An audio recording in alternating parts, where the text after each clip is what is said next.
What's up everyone, my name is Sev and welcome to lazy cooking, specifically using one wok and some water, some boiling water. I have always been known to be quite a lazy bastard, so it is what it is. I don't like washing a shit ton of dishes, and because of that I've kind of optimized my home menu to be extremely simple and extremely just like one pot, one wok at most. Sometimes it's just one wok. And I'll be showing you one of the recipes today. It's not a particularly unique recipe. It is just a stir-fried noodles with some vegetables and some chicken. But it's specifically the steps that I'm taking that I'm kind of like really trying to display here, you know, because at the end of the day, you know, nobody wants to come home and do a bunch of dishes. So if you are a single lazy bastard like me, you know, well, you're single, I'm not single, so that's on you, bro. But yeah, if you're a lazy bastard like me, you know, you just want to come home, kind of relax, play some video games, but you're still hungry after work, you know, I'm gonna show you how it's done. As you can see, it's a very budget setup over here. I'm just recording this on my phone, but I kind of got a weird angle going on. I'll show you one day. I've got it like perked up with a plate on top because I don't have any other weights. It's really funny.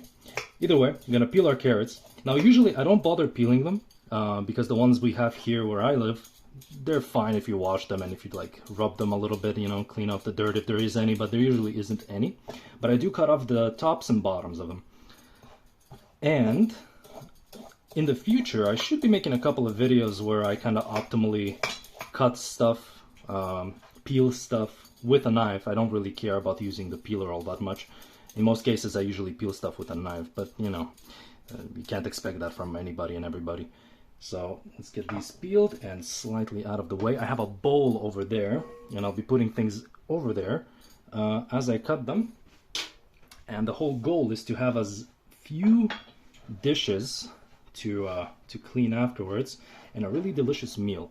Now I'll be showing you the ingredients back to back over here in a second. Just let me clean this up real fast. I got a little compost bin nearby, so let me take care of that. Right, so specifically what I have is I have some carrots, I've got some spring onions, I've got some leek over here that's already washed and cut a little bit, like just portioned.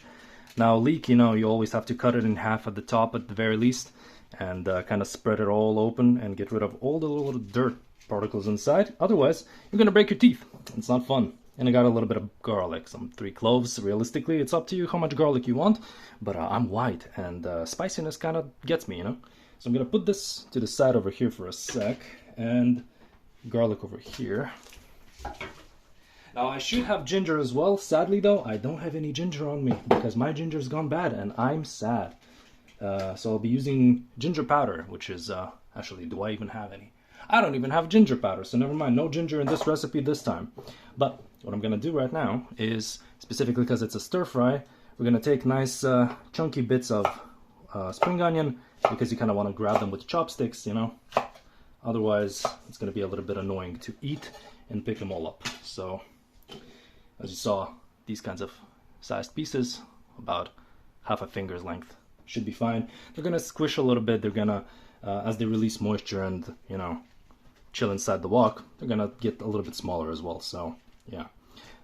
Leek, also super simple. I'll probably be making a series on how to cut all kinds of vegetables in many multiple ways as I eventually like progress with the channel and progress with all the cooking stuff and the recipes. Then we'll see how that ends up. But I should be making a couple of nice videos. I like to cut these at an offset and kind of make these oval shapes, because again, you really want to grab them with your chopstick, and so we're not supposed to make them too small.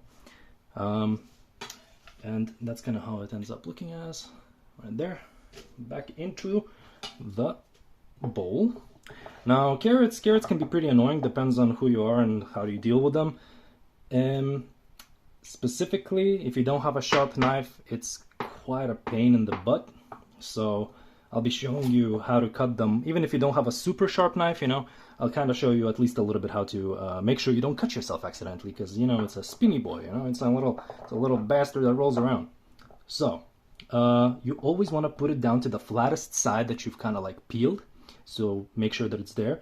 And you want to go tip first in and then just press the blade down, right? So tip first and then down slowly. That way you make a proper flat side, and that's going to kind of keep you in check, keep your knife in check, and your fingers uncut. Here's knife. I want to eat this carrot because I love carrots. So from this point on, you can take slightly bigger chunks of carrot, basically the exact same way. You know, they can be chunky. They should be chunky, realistically. You don't need juliennes, you don't need anything too special right now. You just want to make it relatively okay and easy to grab, easy to eat, you know? So I'm gonna do the same thing here. I'm gonna make a couple of them. I have some 3 carrots over here, and they're fairly long as well, because again, remember, they're gonna compress, they're gonna get smaller as they release their juices into the what do you call it, into the stir fry. So you want them a little bit chunky. Not super chunky, but just enough. Let me just go ahead and do this real fast for you guys. And one more. I do love me some carrots, that's why I'm putting so much more carrot than anything else inside. Realistically, you can put pretty much anything else inside, really. Onions, I really like cabbage inside, especially Chinese cabbage, you know, yeah, or Japanese cabbage, whatever you want to call it. Call it Napa cabbage, that's probably the most correct terminology. So, when we have these boys right here, we're just gonna, depends on how comfortable you are. If you can grab 2 or 3, then do it. If you're not confident, then just do 1 by 1. You don't have to use nearly as many carrots either, and just go ahead and go down the line just the same way. And you're gonna have thick little pieces, or kind of thick. And yeah, that should be pretty much it for the veggies. Realistically, you can do broccoli, you can do bell peppers. Now, I personally don't like bell peppers, so I don't keep any in my house, such is life. But yeah, I'm gonna grab 2 of them at a time. And if you can do them nice and uniform, so they all kind of cook at the same time, same pace, it'll, your carrots are gonna be happy, and you're gonna be happy. Happy carrot, happy life is all what I say sometimes. I don't say it ever, except for right now, but does that really matter? Alright, we're back here. No more carrots on the cutting board. Now we have some garlic. And with garlic, it's actually extremely simple. You just place your knife down, you know. If you have a really nice fucking big knife, you know, you just slap that garlic. You usually want to have a Chinese cleaver for that. This knife is not nearly heavy enough for that, so instead I'm gonna like smack it like that. I'm gonna do the same to all of them. And you don't want to just go right off the bat, like just smack it. You don't want to cut yourself accidentally. So just go gently down, you know, until first until it breaks for the first time and gets a little bit softened, and then you can smack it properly. And then you have semi-smacked garlic, if you want to call it that. Once you're here, you just go, you put your fingers up here, put it together, and then just go down the line a little bit. And there you go. That's like a bit of a minced garlic, quick way. But you actually are going to take this a little bit further. You don't really want these super chunky pieces of garlic. Not that you would notice it in the end product anyway. However, the way that I like to do it is I like to put garlic a little bit closer to the end, so it doesn't actually get that much time to break down and cook.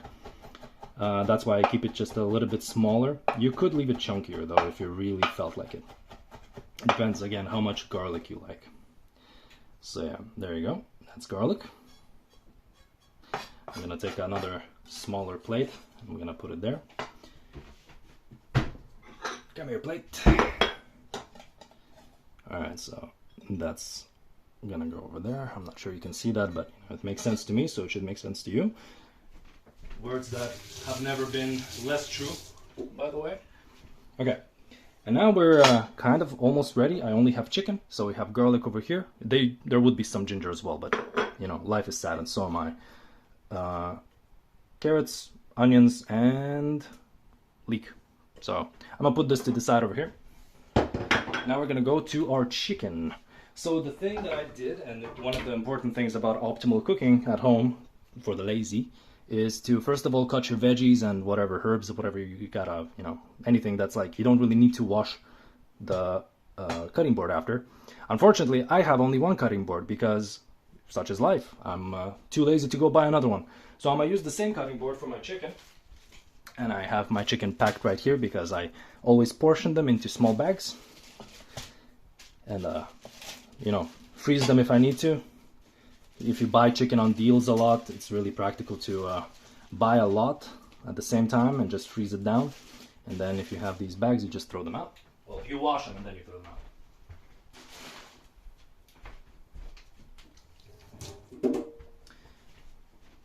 Okay, so it's a pretty nice chicken breast. I'm making, I should be making enough for 2 over here.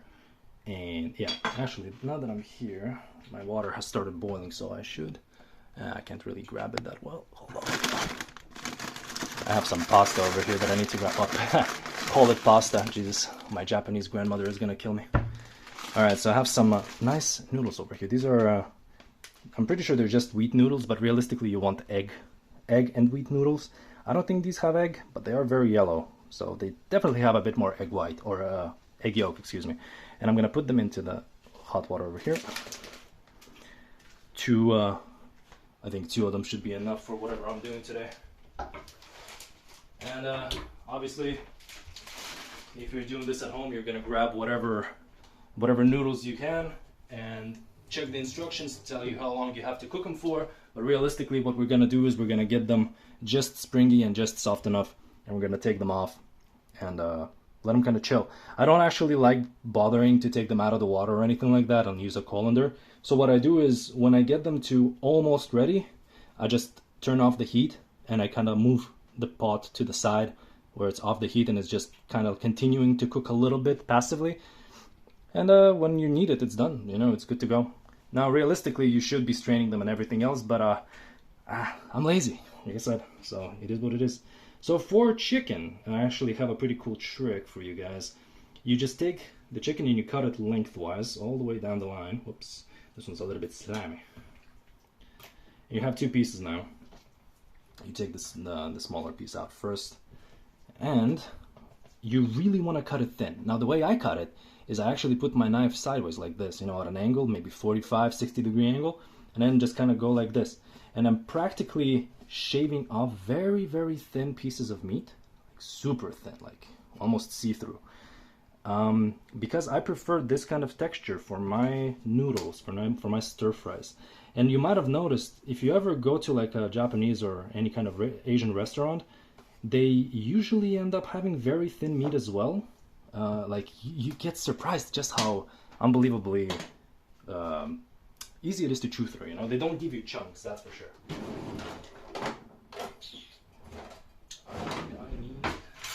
Tweezers. Little chef's trick is these guys. You want to have some for your home because they're amazing. They're like 2 extra fingers.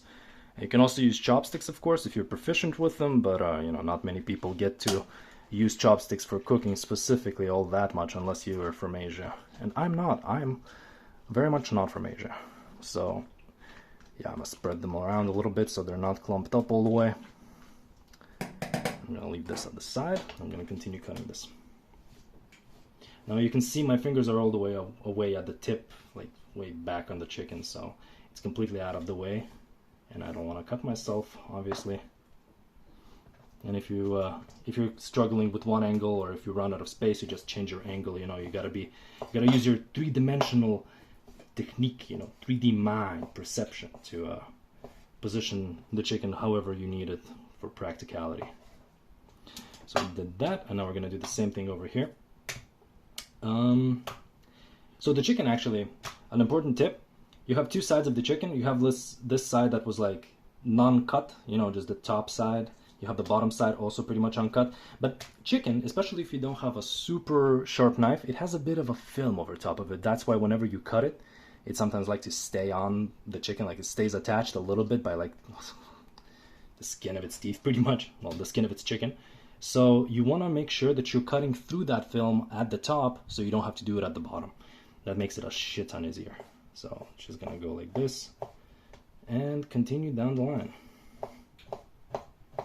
The length of the chicken doesn't really matter because it's so thin, it's gonna break down quite a bit. So even if you have chunks that are uneven, none of that's gonna matter, man. You know, it's gonna be fine. You're cooking for yourself, maybe your girl. It's fine. And you know, go at your own pace. You don't need to do it quickly. There's no rush. Pasta's cooking for another 8 to 10 minutes. Well, 10 is too much, but I keep calling it pasta. It's because I've been having pasta for the last 3 days. And those recipes were also really fun. I'm going to show you a couple of fun ones. Super practical also, one pot, one pan dishes. We're almost done here. I'll see how much I'll be cutting this video, because realistically I shouldn't have to. So I leave the chicken over here on the cutting board, and it's gonna sit there until I'm ready for it, you know.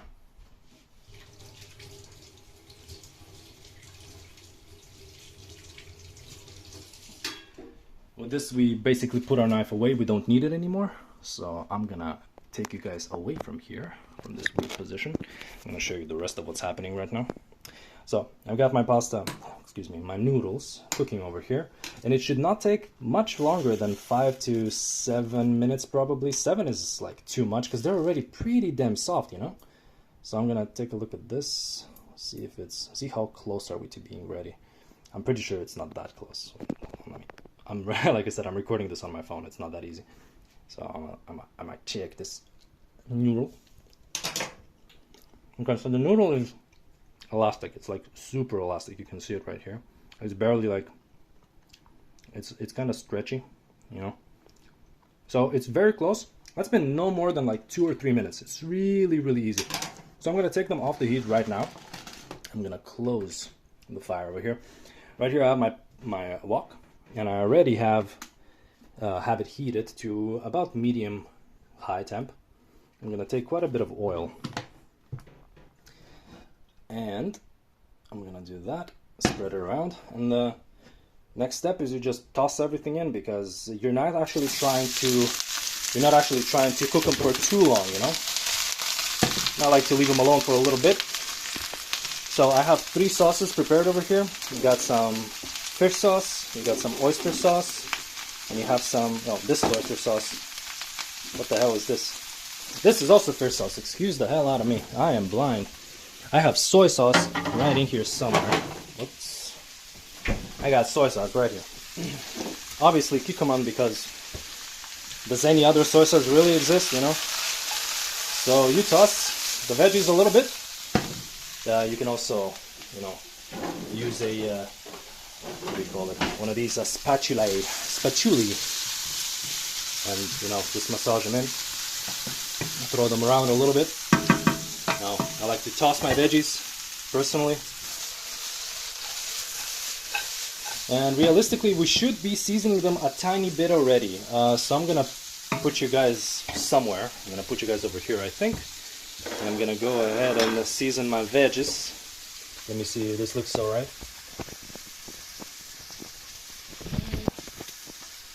Well, you're not gonna be able to see much of what I'm doing, but should be okay.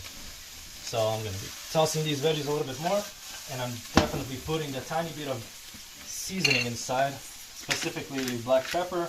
You can use white pepper, any pepper is fine. If you're in Europe or America, you know, you just use whatever you have, and black pepper is perfectly fine for what we're doing here.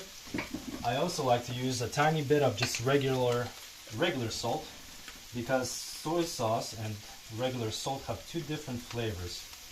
So to bring out a bit more moisture from the veggies, I also like to use regular salt right off the bat. I'm going to toss that real quick. Get it nice and coated.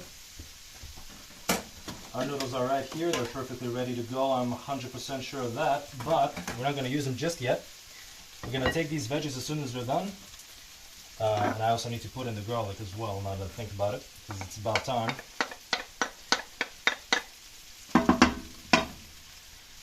So that's 1 plate down. Like I said, with garlic, we don't really need to bother so much. It's just there for like pungency, you know. And now your house is gonna smell real good. So you're kind of looking for the carrots to start kind of whittling down, you know, becoming a little bit soft. That's kind of what you're looking for right here. That's what you want. If you want to give them a little bit of color, you can turn up the heat right about now. I'm gonna put it up to medium-high, just to give them a tiny bit of color. You know, veggies also always taste better with a bit more color on them. What I'm gonna do with the noodles over here, I'm gonna strain the water directly into the sink, and what I'm gonna do is I'm gonna collect them like this around my, what do you call it, tweezers, forceps, whatever you want to have. And I'm gonna toss the water out, and the noodles should be all nice and wrapped up around your tweezers, so you shouldn't have any problems with them getting into the sink. So as you can see, they're right here, and it's perfectly fine. And with this, the veggies are nice and done. As you can see, nothing is sticking, there's no burning on the pan, and because of that, because we use quite a decent amount of oil, nothing should really be on the pan. Now maybe I kind of overdone the oil bit, but should be okay. Noodle dishes do tend to be a little bit oily. You can use sesame oil as an additive at the end because it's more of an aromatic. You don't want to cook with sesame oil, it makes no damn sense. So we have a little bit of drippage over here of the juices on the oil. We're gonna wipe that off before we put it back on the fire. And over here, this is what we kind of prepared for. We took care of the veggies, and again, that means we don't need to bother cleaning the pan or anything. We still have quite a bit of oil inside. I added just a tiny bit more. I'm gonna put it back down to about medium because the pieces are really, really thin, remember? So now in with the chicken.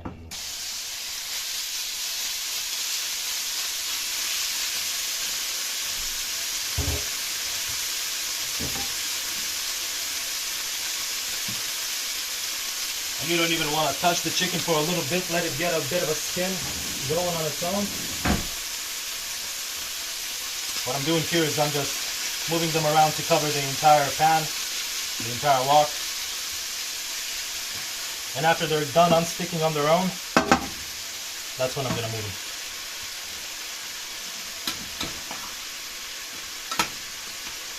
Over here with the noodles, since we kind of wrapped them up, I'm going to unwrap them real fast so that it makes it easier to incorporate together with the rest of the stuff. And now the chicken should be unsticking on its own, yeah?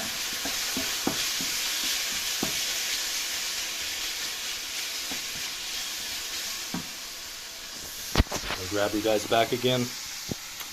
So, as you can see, chicken is not stuck to the bottom. We had plenty of oil inside, we had plenty of heat. So, you know, the natural steam evaporating from the chicken kind of created its own barrier. Maybe you're already familiar with how it works, maybe not. But as you can see, the chicken is turning really quickly. It's no longer pink at all, almost. And it's gonna take no more than 2 or 3 minutes to get it done, specifically because we made it so thin, you know? And see how thin that is. That's incredibly thin. It's gonna be done like super fast. I think the total process of making this is approximately 20 minutes to half an hour, depending on how quickly you cut things. So I'm gonna put you back down over here. Perked up. You're perked up on the lemon, by the way, just so you know. So there's quite a bit of moisture coming out of the chicken, specifically because it was frozen before, and you know, naturally chicken has its own juices.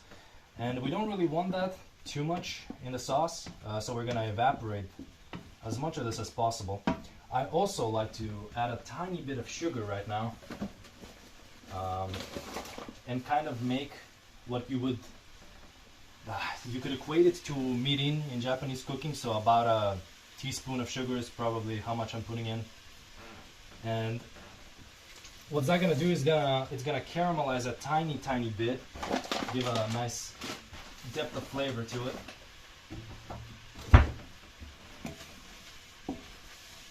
Realistically, you want to put the sugar in first if you're trying to do some of the other Asian dishes that I'm going to show you in the future, but for this specific thing, I'm kind of making more of a saucy situation going on. That's why I'm putting it now. And as the sugar starts to create a bit of a caramel texture, you don't really need to like go all the way brown or anything. You just need to dissolve the sugar and it's fine. And as soon as it starts to turn, you can put a tiny bit of vinegar inside. And what that does is, basically what we're doing here is making a sweet vinegar mirin kind of alternative. It's not that accurate to it, but it serves a similar purpose. And you know, if you can't find mirin in stores, then it's like, honestly, it's close enough. It's more than close enough. It's just sugar and rice wine vinegar. It's not a big deal. So the chicken is 100% done right now. what I'm gonna do now, first of all, is lower the temp a tiny bit, and I'm gonna go in with the fish sauce, first of all. I'm gonna be quite generous with the fish sauce because that's the way we like it in my house, as well as a bit of soy sauce. Now soy sauce, I would say you don't need too much, otherwise it's too salty. I would say 2 or 3 tablespoons is probably okay. If it's not enough, depending on the portion, you know, obviously it's up to you. You can choose how much you want. And now that the sauce is back in, I'm putting the fire back on high. And I'm gonna use some of this oyster sauce. And again, I'm doing as much as I feel like. Alternatively, you can use mushroom oyster sauce. But fun fact, that's pretty much what it is. It's oyster mushrooms, I'm pretty sure. There should be more to it than that, but you know.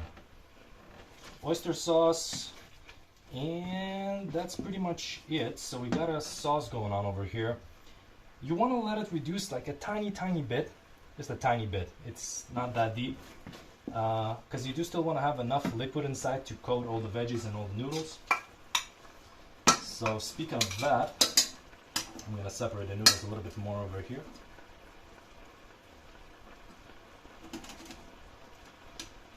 Realistically, you would be much wiser to strain the noodles and put them into cold water and then strain them again if you're not too lazy.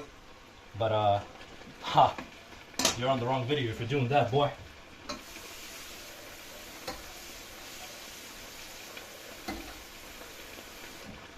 Always make sure to do the dishes kind of at the same time as you're cooking. Alright, so the sauce is definitely getting a little bit more thick now, which means I can take it a bit off the fire. Kind of mix it around a bit, see what's happening. Get everything coated. Put the veggies in as well. One day I will have a head camera or something similar to it so that you can actually see what I'm doing exactly. But realistically, if you've ever cooked in your life, you should be able to know what's happening. Let me just show you again what's happening. There we go. Oops, shake your hands. So I'm just putting everything together and mixing it at the same time. And notice how I'm not just doing it all over like on top of the fire directly. I'm kind of taking it off a little bit. As soon as the noodles start to stick to the bottom a tiny bit, I kind of remove them and toss them around. We don't want to entirely burn up the wok, you know, as I've kind of done here a little bit by accident.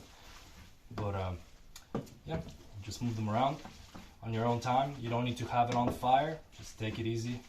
Make sure you do it however it's comfortable for you. Now I could toss these boys, as that's what's comfortable for me, but I kind of let the noodles sit a little bit too long, but that's okay. Home cooking is meant to be chill, and that's how it's gonna be. And that's pretty much it, yeah. So we're just gonna take the noodles. And guess what? The cool part is, this bowl that we use for the veggies, yeah, you can just use it to plate. You don't need to use any other plates. You can't eat it out of the wok.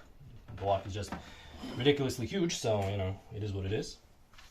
So we have our noodles right here. I'm gonna bundle it all up, nice and chill. Toss them inside. Put everything in, yeah, and there's your wok. I sadly burned it a little bit over here, but if I put some water inside, it's, while it's hot, it's just gonna be able. We're gonna be able to clean it up real quick as well. So I'm gonna do just that. I'm gonna show you exactly how many dishes we ended up making out of that. So total, I already closed the fire. Everything's fine. Let me just grab my towel and wipe everything down real fast, so that my girl doesn't scream at me later. Alright, so we have our hot water for the noodles. We have our plate, or rather bowl for the veggies that we then plated in. Then we have our cutting board, a small little plate for garlic and ginger, and our knife, our peeler. I don't usually use a peeler though. And the wok. And that's it. It's so easy. It's like, imagine you make a freaking big ass portion of noodles and there's only 2-3 things to wash. No big deal. You're gonna be able to wash this before your food even gets cold. So that's pretty much it. So thank you guys for watching. Hope you enjoy, and you know, enjoy your food. Hope you like the recipe. It's super basic though, but super tasty, especially if you do it well. Ciao ciao, boys.